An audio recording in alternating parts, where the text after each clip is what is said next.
මරණය පෙනි පෙනීත් මිනිස්සු යකඩ දොරක් තෝරාගත්තේ ඇයි? එක් රජෙකු තම සිරකරුවන්ට අමුතු අවස්ථාවක් දුන්නා.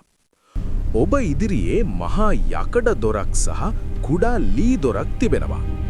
යකඩ දොර පිටුපස ඇත්තේ මරණයයි. ලී දොර පිටුපස ඇත්තේ කුමක්ද කියා මම කියන්නේ නැහැ. ඔබට කැමති එකක් තෝරාගන්න. සෑම සිරකරුවෙක්ම බියෙන් යකඩ දොර තෝරාගත්තා. මන්ද ඔවුන් ලී දොර පිටුපස ඇති නොදන්නා දෙයට බිය වුණා.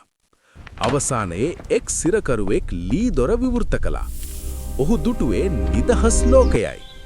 ඒ දොර පිටුපස කිසිදු බාධාවක් තිබුණේ නැහැ. රජු පැවසුවා මිනිසුන් මරණයට වඩා බියවන්නේ නිදහස ලැබීමට අවශ්‍ය අවදානම ගැනීමටයි. මෙම කතාවේ උපදේශය ජීවිතයේ බොහෝ අවස්ථාවල අපව හිර කර තබන්නේ බාහිර බාධක නොව අලුත් දෙයක් කිරීමට අප තුල ඇති බියයි.